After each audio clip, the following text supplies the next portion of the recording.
Hey Curio friends, today I'm going to guide you through the cute cat kit that you just purchased from Curio. Once you take home your kit, be careful to open it so that you can still use your gray paper as your messy mat. Once you open up your kit, you'll notice that you have everything you need inside to get started to paint with. You have a palette so that you can put your paints on here for mixing. You have all the different colors you need, and you also have a paintbrush. If you want different varying sizes of paintbrushes so that you have a small, medium, large, those are available at any time for purchase at Curio. When you turn your canvas over, you'll notice that you have a little cat painted on it, and you might be thinking it looks a little bit more like kind of a fox, panda bear thing, maybe not very cat-like, but wait until we get to the very end and add that fur in, because it will make all the difference. I'm not going to work on a canvas today. I'm going to be working on a piece of paper, and I also need a few more things to get started for painting that aren't included in the kit, like a paper towel to dry my paintbrush off with, and a cup of water to wash my brushes off in between. You can paint right out of your cups, or you can choose to put some of your paints on your palette so that you're able to mix colors as we go. So the first thing we're going to do is our background. I like to work kind of from our background forward so that we can kind of fine tune and add more details as we go. The first thing that I like to do is kind of paint around my image that's in the front. So I'm going to do the background first. I'm going to use a bigger brush for this just so that it goes a little bit faster, but if at any point I go too fast for you, please feel free to pause the video and then catch back up when you're ready. So I'm going to be using this square brush. I'm going to hold it just like I hold a pencil, really nice and tight up in the silver area. And I'm just going to make a line that goes along my cat so that I don't paint into my cat when I do the rest of my background. I like to turn my paper as I work so that I'm not going over top of myself and getting wet paint or smearing it. And then I'm not reaching really far either. I'm really close, so I kind of have a little bit more control over what I'm doing. One of the neat things about a square brush like this is that yes, it can be used wide, but you could also turn it so that you get a little bit more of a thinner line too, especially if it's a brand new brush. You can get a pretty crisp, thin line with that. And as you're painting, you always want to try to smooth out any globs you have because it helps it to dry faster, it doesn't waste as much paint, and keeps it a little bit more even. So now that I'm done outlining, when I go to paint this in, it's really nice and easy because I don't have to worry about accidentally painting into my cat. And you could choose to paint up and down. You could choose to make X's like this as you're painting. And sometimes I show different friends too that if they want to add some white into the background, they can do that for depth. It's on some different videos and kits we've talked about. But I have something a little bit special and different in mind for this background. So we're gonna not do that today, even though that's something that I like to do a lot. And of course, if you want to skip all the way to the end to see what our picture looks like, you could choose to change something if you don't like the way I do the background and you wanna do it differently. You could absolutely do that. And like I said, I'm using paper. If you're using your canvas, which you probably are, then you always want to make sure that you paint the sides of your canvas too. So as you're painting, kind of make sure you get these parts on the side too, then it'll be ready to hang up whenever you're ready to display your perfect piece of art. Okay, now that I'm done, I'm going to wash out my brush. And for me, I'm going to switch to a smaller paintbrush. So I'm actually going to use this little paintbrush. I can use this one. If you feel like you need an even smaller one, you could use one like that. But I know that we said we kind of go from biggest to small, but I'm actually going to do some details first so that we can put our hair on last for our cat to make it look more realistic. I'm going to use some pink. I am going to make my pink a little bit lighter because I think this is really, really bright. And if you like it, you can use it, but I'm going to add a little bit of my white into my pink just to make it a little bit lighter so it's not quite as like, wow, loud pink. Still holding that paintbrush like a pencil. I'm gonna paint inside the ears. And we're gonna do these couple different pieces first because when we do our hair or our fur for our cat, we want to make it look like our ears that are pink are, inside. That's the inner part of the ear. So if a little bit gets covered up by the fur when we do that part, that's okay, because it helps to make it look a little bit more real. And we can't forget his precious, or her precious little nose. And remember, if at any point you feel like I'm going a little bit too fast, just feel free to pause it and come back to it. You might even want to let different parts of your project dry as you're working on it also. So you might want to wait, let something dry, and come back to it.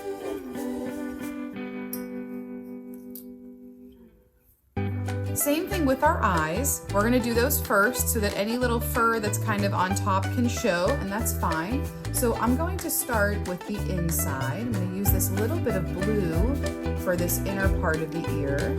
This is just kind of this cute, he has these cute little doughy eyes. And we're even going to do a little bit of white to make it look like a highlight.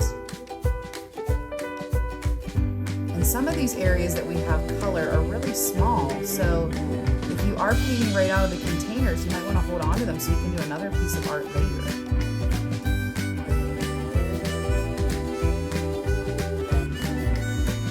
One reason why we're starting with this piece is because if we make any mistakes, if you feel like this got a little big, this is all going to be black, so it'll be easy to kind of go over top of it. Really make sure you wash that brush out good and then dry it. It's really important. If you don't dry it, you end up with like a swamp on your paper and everything kind of starts to mix together. Okay, now we're going to do this part of the eye green.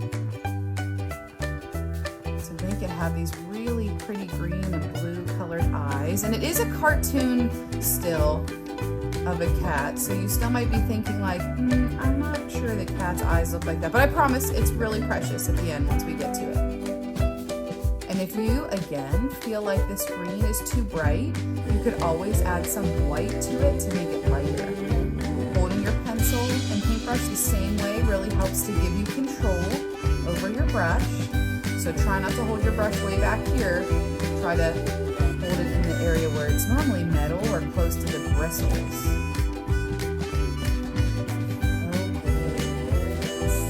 Okay. Washing my brush out.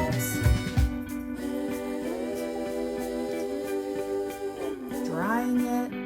And now I'm going to do the white first of the eyes. It's just these little highlights. So I'm going to take a little bit of my brush here and I'm going to make these little circles. It's okay if they're not perfect, but I'm going to make one up here and one that's a little tinier. These are little highlights. If you even look in the mirror at your own eyes, you'll notice that you have these too. You have an area of your eye that is the lightest part. That's where the light hits, and it's very, very bright. It's almost like you can't even see the color of your eye because it has this white little area to it. And that just makes the eyes so cute and soft, and when you look at the painting, it makes you want to go, oh. So we definitely need to do that. Next, we're going to work into the black, which I normally don't use black until the very, very, very, very, very end.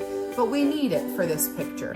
So we're gonna be using black in a lot of different spaces. The first part I'm gonna do is inside the eye, because right now, this is still dry, so I can actually rest my hand here. We don't wanna do the whole cat and then I have to try to do the eyes like this and not rest my hand down. Or at any time, you could also dry your project with a hairdryer. If somebody was able to help you do that, that's something you could offer. And if you have a younger artist painting, you can always outline things for them. You know, if I had a younger artist painting, I could do something like this, where I paint around the eye for them, and then they can paint in the rest. Especially if you have one of those little artists that gets very frustrated when things aren't perfect. That might be a nice way to help them feel successful, that they did it themselves, but yet have a little bit of guidance too.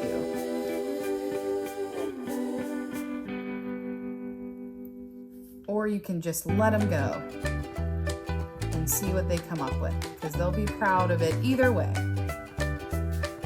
And acrylic paint is nice because you can let it dry and you can paint over top of things. So if something happened and there was a mistake, you could let it dry and you can kind of touch it up a little bit after it dries. Okay, so our eyes are almost done.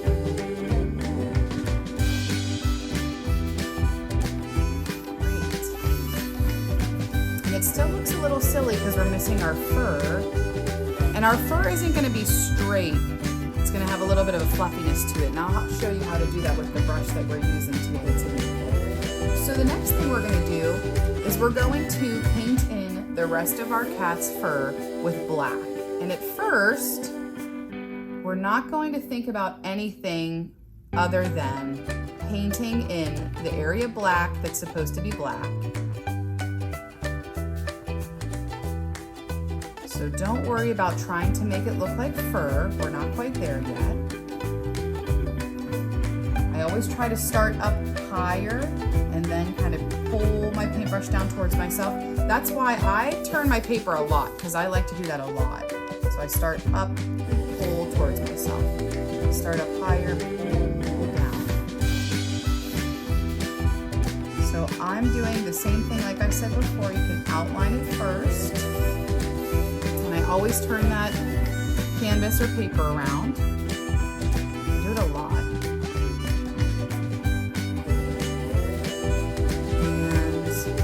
And this whole area is black. So I'm even going to go around my eyes. And we'll add a couple things in a little bit later to help show the difference between some different areas. We have a lot of details in this one. It's okay if this isn't painted around perfectly. I'm actually going to take the tip of my brush and go in to those little cutouts. That's an area where it's white fur. Around my eyes. Around the cute little mouth. And if you have multiple brushes, like I said, you could always outline this for someone that's younger and then give them the directions to be able to paint it in. So I am going to switch over to my bigger brush because I can. Get that done a little bit quicker. Not that it's about being fast, but for you watching the video, I can give you the option to be able to pause it. Or if you're a teenager or an adult doing it, then you can kind of continue to just cruise right along. It feels so weird doing black so early on. Normally I do it at the very, very, very end. All the time. I wait until the end. I'm gonna turn it.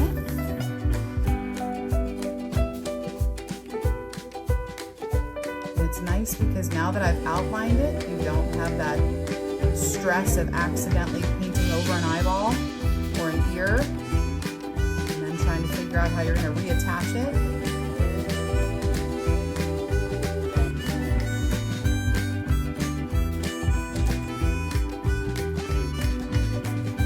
And if you can, especially somebody that's a little bit of a more matured artist, you can always try to paint the same direction that the fur would flow.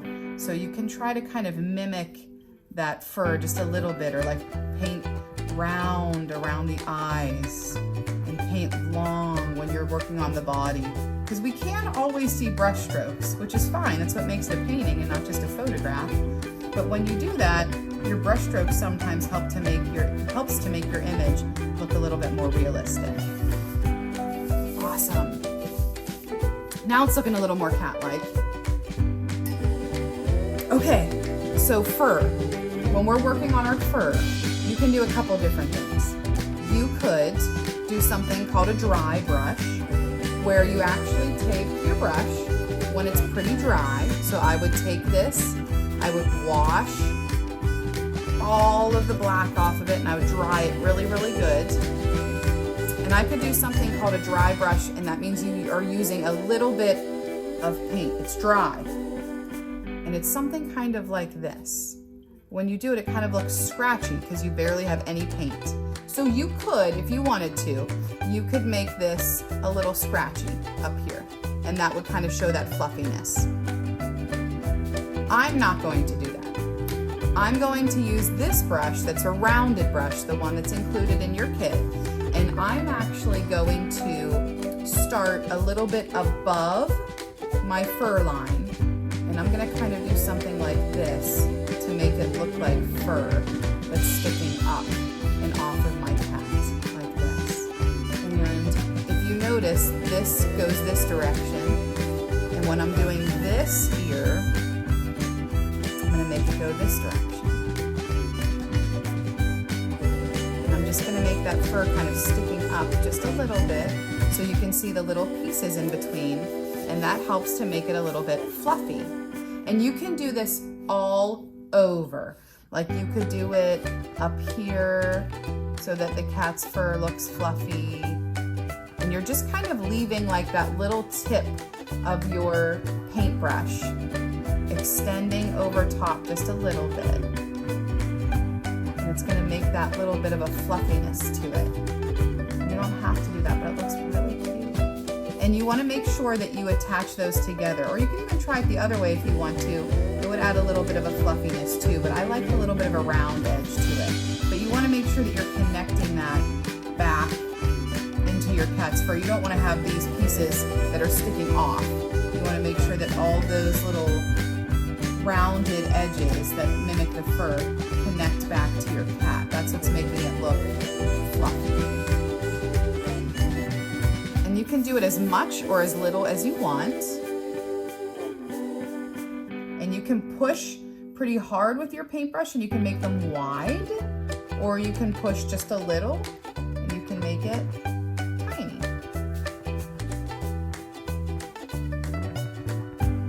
I'm actually going to leave my ears empty.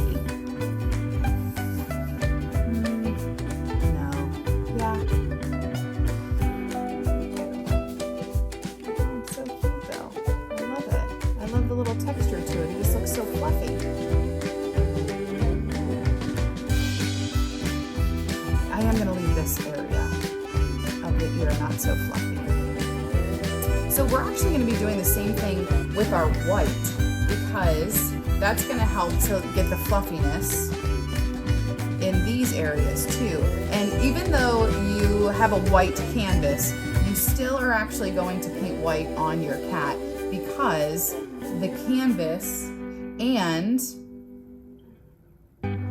your white paint are two different textures.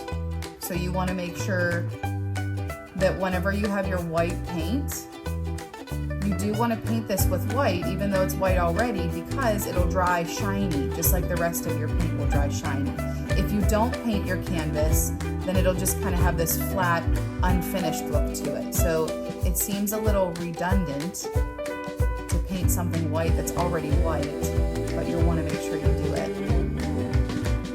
And then when you're painting these areas with white, that's where you're going to go ahead and you want to make sure your black is really dry, but that's where you would actually put in these little bigger fluffy pieces. I'm actually starting way over top here, and it makes it look a little bit fluffier. If you have a little bit of black mixing in, that's okay, because sometimes even areas of cats that have white and black, they have like a little area where it's kind of grayish, and you could either stop, let that dry, and go back over it with white, or you could just kind of blend it in and it'll look like a pretty cool shadow or some shading on your cat's fur also.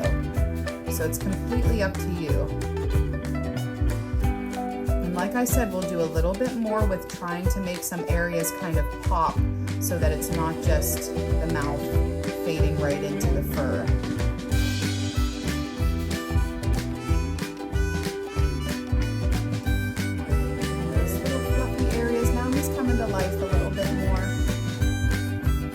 Turn this upside down. So I like how it looks with my paintbrush being out. If you get a little too much, you can always wipe it off or wash your brush.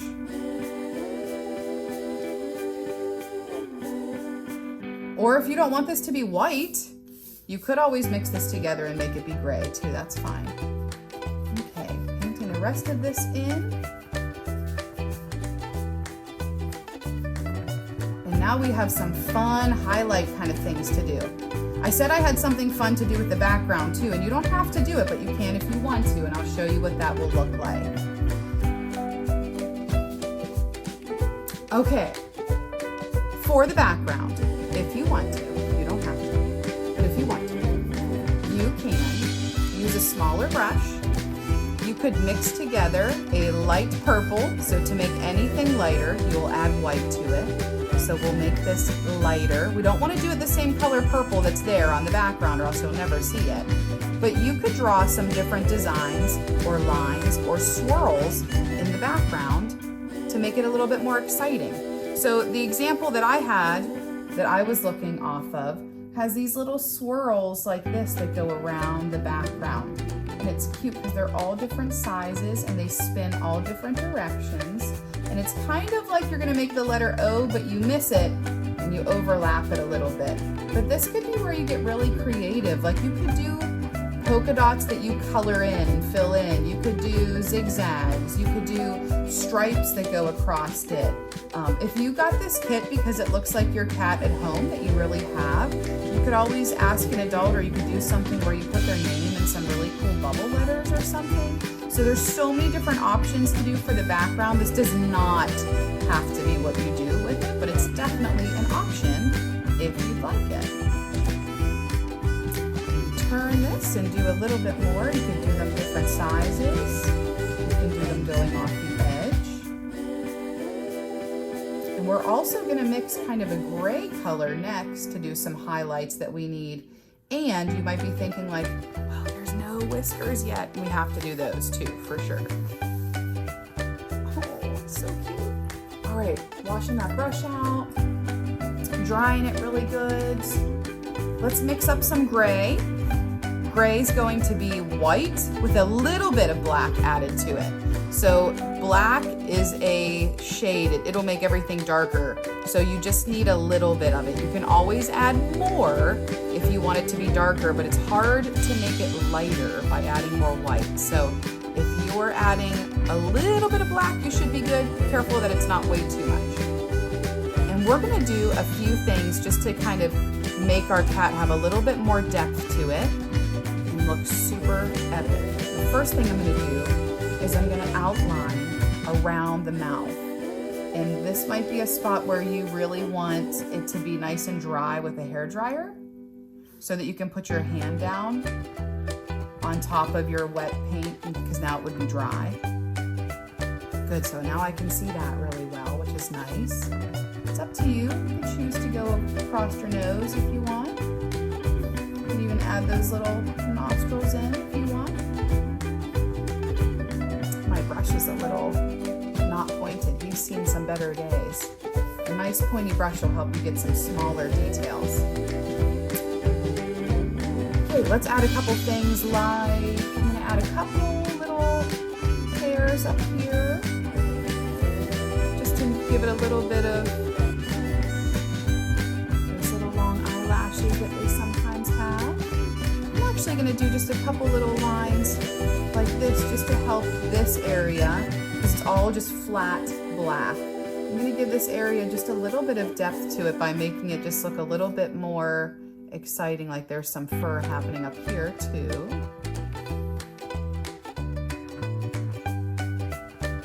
I can even do that on the side just a little bit too. If you don't like this, you don't have to do it, it's fine. Just trying to add in a couple little things to make it have a little bit extra. And the thing that we're missing, it's definitely the whiskers. I'm gonna add a little bit of gray right here just so that you can see the separation between my eye. Again, these aren't things you have to do, but you can. And with whiskers, you don't want to do them over and over and over and over again. Just start here, give it one pull. I'm going to add a little bit of water to my paint because it's a little scratchy looking. I'm going to add a little water to my gray paint so that it looks a little bit more like an ink.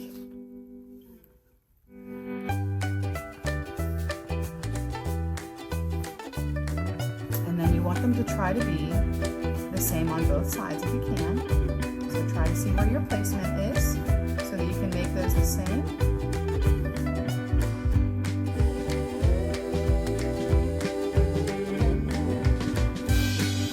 Awesome. Well, there you go.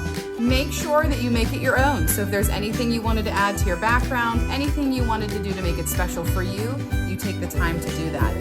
But this is our cute cat paint kit. I'm super excited that you got to follow along with me today. Please take a picture of yours and share it with us on social media @CurioCool.